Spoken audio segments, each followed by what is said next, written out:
En Inforradio, El Perro Guardián, con Jorge Barranco. Hoy nos acompaña para comentar toda la actualidad informativa Elena Vargas. Buenas tardes, Elena, ¿cómo llevas la cuarentena? Buenas tardes, pues aquí en casa como todo el mundo, así que bueno, habrá que seguir hasta que se pueda. Pero bien, todo bien, de momento. Me alegro a ver cuánto dura esto y cuándo podemos salir de Pues este sí. mundo.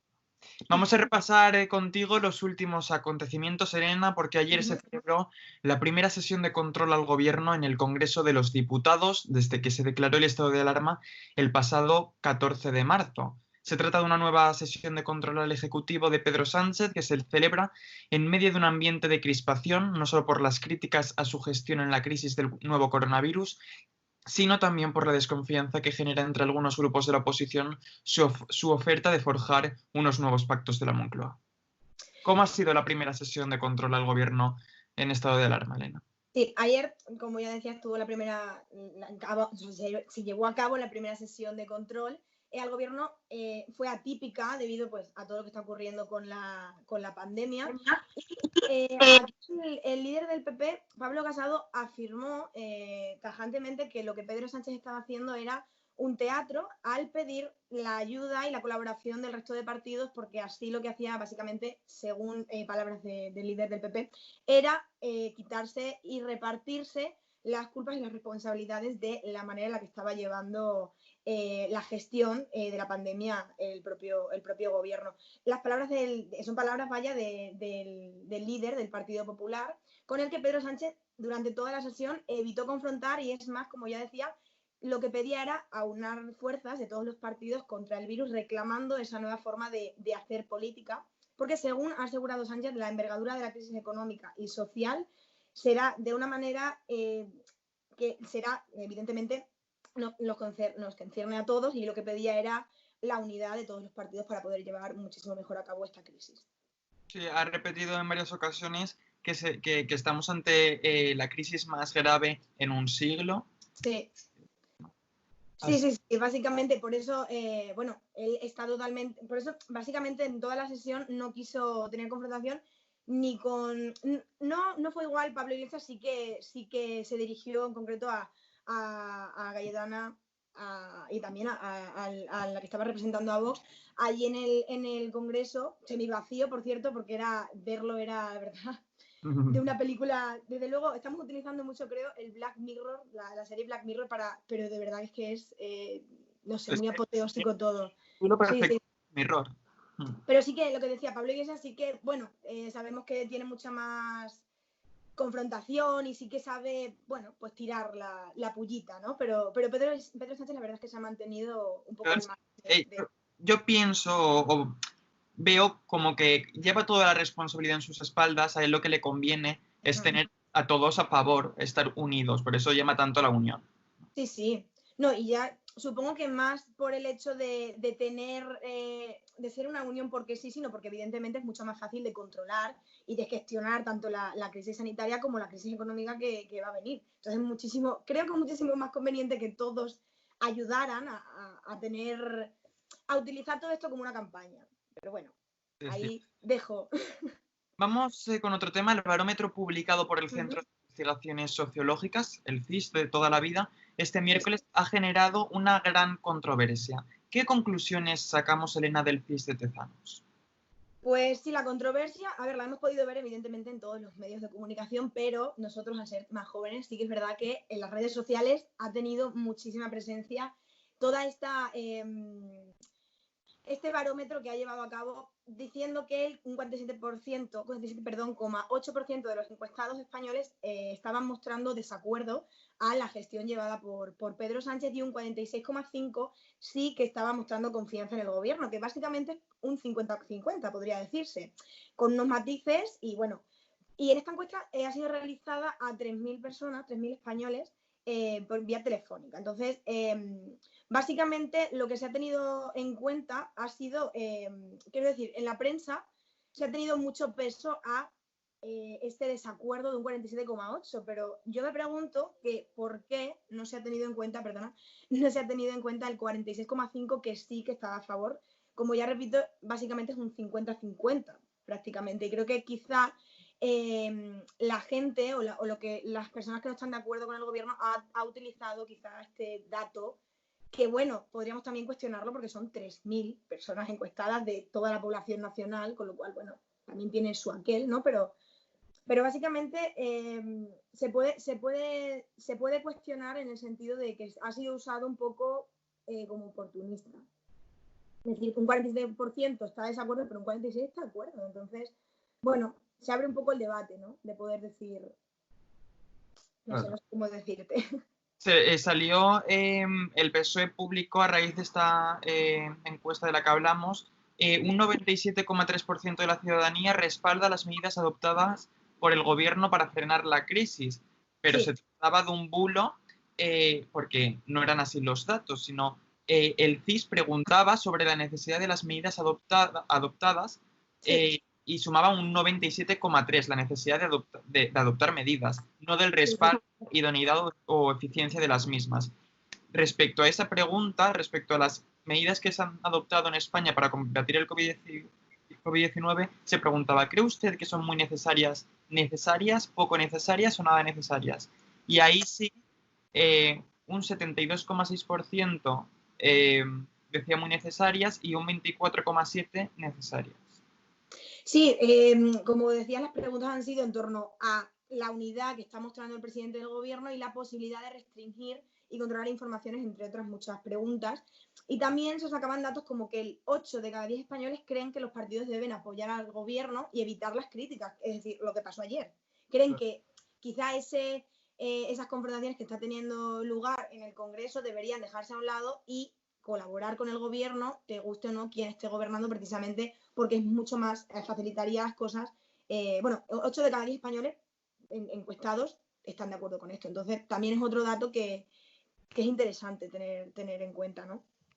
Vamos a hablar de otro tema. En esta crisis del coronavirus, el gobierno acuerda con las autonomías que todos los alumnos pasen de curso, salvo casos muy excepcionales. El tercer trimestre se dedicará a repasar contenidos de los otros dos. Habrá evaluación y los estudiantes podrán ir a selectividad con asignaturas suspendidas. Elena. Sí, la ministra de Educación y Formación Profesional, Isabel Celaá, así lo dijo, y abordó este tema de la situación de los colegios y los institutos, básicamente diciendo que descartaba totalmente el aprobado general porque consideraba el gobierno que era injusto para aquellos que, bueno, tuvieran un esfuerzo mayor y quisieran tener una mejor nota, entonces descartaban totalmente lo que ha pasado en Italia. También hablaba de lo que has comentado, de que más que una evaluación, pues bueno, va a ser un repaso, quizá una ampliación, pero poca, y que sí que las repeticiones, que ya son para ellos, dice el gobierno, una excepción, que debe ser una excepción en casos normales, ahora con la situación de la pandemia, pues debe ser incluso más excepcional aún el hacer que un alumno repita curso, ¿no? También, bueno, habían dicho que en verano, o sea, sin aún saber muy bien qué va a ocurrir, pero bueno, si en verano se pudieran llevar a cabo las actividades que suelen darse en esta estación del año, bueno, extraescolares o lo que sea, que sí que las reforzarán mucho más y harán muchísimas más actividades para repaso y quizá refuerzo para empezar el próximo curso. Entonces, bueno, ha tomado ese tipo de medidas. Es verdad que ayer también le entrevistaron en Telecinco, Pedro Piqueras, y desmintió muchos bulos que también se estaban diciendo sobre este tipo de cuestiones, vaya. Yo quiero saber tu opinión, si estás a favor o en contra del aprobado general y cuál es la situación de los universitarios, bueno, y también de segundo de bachiller que la han excluido de esa medida que han adoptado. Sí, bueno, pues tienes razón, sí, la EBAU decían que, bueno, aún estaban viendo a ver qué medidas iban a tomar para ver si, evidentemente, si se puede hacer o no online, si se puede hacer presencial. Quiero decir, ella tampoco dijo nada claro ante esa situación, porque, bueno, también hay que verlo o sea, evidentemente es un tema mucho más difícil de llevar, siendo el paso del instituto a la universidad y viendo a ver cómo pueden acceder a ella. Mi opinión, bueno, yo la verdad es que estoy un poco entre las dos cosas. Me parece injusto y me parece justo. O sea, lo que pasa es que, claro, hay que ver también la situación concreta de cada persona. Hay gente que no le importará tener que estar estudiando, incluso le ayudará por despejarse de todo esto, tener una ocupación, pero otros muchos evidentemente no tendrán la cabeza para ponerse vamos, a llevar a cabo un curso. Lo que sí creo que bueno, quizá no un aprobado general, pero sí no evaluar un examen. O sea, sí quizá tener ya lo que teníamos todos desde febrero, principios de marzo, llevado a cuestas en las clases, y en este último tramo, pues bueno, mandar algunas otras actividades con las que ellos puedan ver si nosotros seguimos o no en contacto con el curso. Creo que es muchísimo más sencillo eso que poner un examen. Pero bueno, también mi opinión, ¿no? Ahí está muy bien. Sánchez pedirá alargar hasta el 11 de mayo el confinamiento por el coronavirus. Sí. Cuéntanos. Sí, él bueno, quiere aprovechar la sesión plenaria que tendrá a cabo el 22 de abril, la semana que viene ya, en el Congreso de los Diputados para pedir esta nueva prórroga, que sería hasta el 11 de mayo, como ya has dicho, como ya lo está haciendo Francia y bueno, lo llevarán a cabo probablemente otros países porque, bueno, según ha estado comentando, no ve que ahora mismo sea momento de poder empezar a tener una transición y una vuelta a la vida normal. Sí que dice que evidentemente tiene que tener apoyo del Consejo de Ministros, que bueno, previamente al 22 de abril tendrán una reunión con ellos el martes 21 comentando este tema y a ver qué llevarán a cabo. Él, desde luego, cree que es lo más necesario que pedir esta tercera prórroga.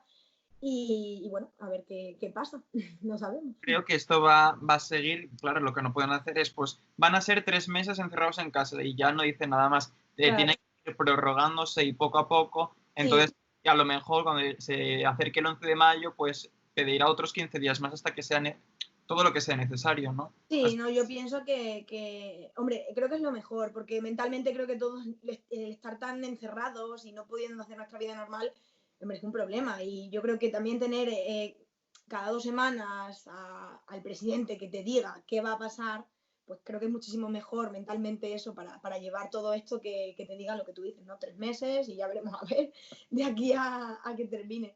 Pero bueno, ya veremos a ver la semana que viene, a ver qué deciden. Vamos con la última noticia, Sant Jordi, que estaba programado para el 23 de abril, como todos los años. Ya tiene una nueva fecha, se ha pospuesto al 23 de julio. Sí, los sectores del libro y las flores, desde luego, con todo lo que estaba pasando, no sabían muy bien qué iba a suceder el 23 de abril, aunque bueno, se preveía la situación y se preveía la cancelación y ya pues evidentemente se ha pospuesto esta fecha y la duda pues se despejó ayer martes, ¿no? Sí, ya no sé ni qué día estamos. Bueno, voy a decir, se llama Cambra del Libre, que no sé muy bien cómo se pronuncia, perdón, que bueno, agrupa a los editores, a los libreros, los distribuidores e impresores y el gremio también de floristas que han anunciado que la fecha pues será el 23 de julio. En su momento sí que se había propuesto para hacerla más tarde, pero desde luego aún no se había confirmado. Y bueno, ya vemos que no vamos a poder celebrarlo. Pero bueno, a ver el año que viene. ¿Te gusta leer? ¿Tú lees mucho? Sí, a mí me gusta mucho. ¿Tienes un libro que nos recomiendes? Pues mira, me gusta mucho. A mí Stephen King me encanta y el terror me gusta mucho. Entonces recomiendo un libro que se llama El Bazar de los Malos Sueños, que es muy guay, porque además son microrelatos y bueno, es muy fácil de leer. Quiero decir, es un libro bastante grande, pero bueno, te lo puedes leer poquito a poco, porque como son independientes, pues está muy chulo. Así que bueno, lo recomiendo. Me lo apunto de aquí. Bueno, pues Elena, muchas gracias por venir a contarnos toda la actualidad informativa. Ha sido un placer. Muchas gracias a ti por invitarme. Nada, que vaya bien. Un besazo. Adiós. El Perro Guardián.